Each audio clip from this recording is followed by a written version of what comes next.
皆様こんにちは、宇治原実です。日本を元気に、日本人の美徳チャンネルです。本日のテーマです。東京裁判、大金星を挙げたファーネス弁護人です。相撲の世界で大金星といえば、平幕の力士が横綱を倒した場合です。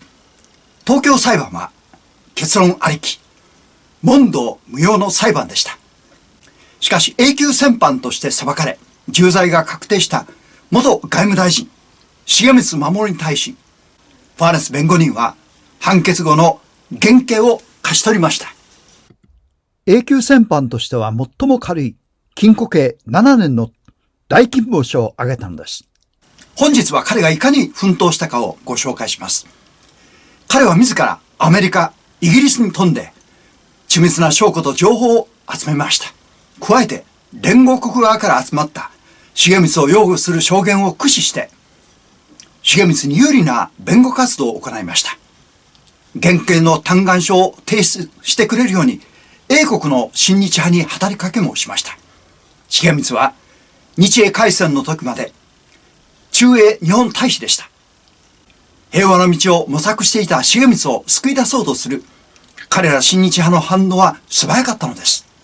ここからは、日本研究フォーラム、橋本和則氏の日英間の歴史のトゲより引用させていただきます。次の英国高官が嘆願書に署名し、数日しか残されていなかった提出期限に間に合うように電報でマッカーサー元帥に提出しました。そうそうたる英国高官です。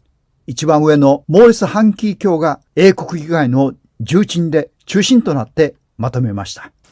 重光守釈放を求める活動は英議会にまで及びました。1949年5月19日、英議会貴族院ではモーリス・ハンキー卿が中心となり、重光の釈放を求める動議が提出され、少数ながら親日派議員たちが日本擁護と重光擁護を転化しました。言論の自由が保障されている英議会においては、敵国日本を擁護するだけでなく、東京裁判を批判することもできました。すごいことですね。親日派議員たちの主張は、不正な裁判を認めることは、英国の威信を傷つけるというものでした。この点は GHQ によって東京裁判への批判が許されなかった日本とは事情が大いに異なります。日本では反論は許されなかったのです。その供述書の中で重光は上海でテロに遭い、重傷を負いながらも、病院で停戦合意書に署名したと述べ、重光の人間性を高く評価しています。引用は以上です。重光はその署名の直後、片足切断の大手術を受けたのです。テロとは重光が尽くした上海事変調停合意を破棄させるためのものでした。我が身より平和を優先させた重光の姿勢が高く評価された証拠です。英国は戦勝国ですが、日本軍の攻撃でインドシナ及びインドから撤退を余儀なくされました。日本憎し、強い反日感情を抱いて当然のことです。それにもかかわらず、政府高官や議会まで重光守の減刑嘆願に動いてくださったことに、私たち日本人は感謝を忘れてはならないと思います。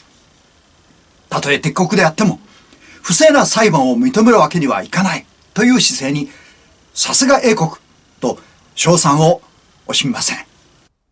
後に、英国内閣の重鎮ハンキー卿は、戦犯裁判の錯誤という本を出版。東京裁判がいかに不当であるかを訴えました。最近、経科学出版から復刻本が出版され、大きな話題を呼んでいます。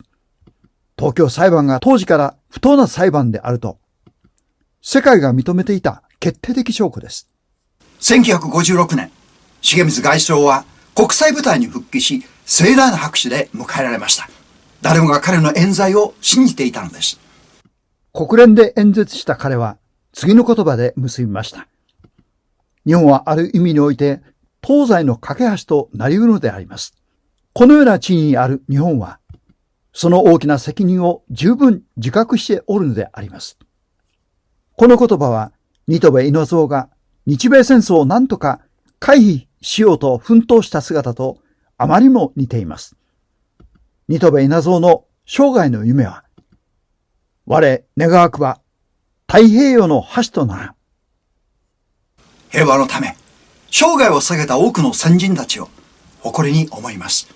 また、日本人被告を懸命に弁護してくださった米国弁護人たち、また、英国要人たちの努力とともに、次の世代に語り継ぐ責任が私たちにあると思います。それでは次回のテーマです。東京裁判。大東亜会議を提唱した重光外相です。チャンネル登録のベルマークと高評価ボタンを押していただければ自動で通知が送られます。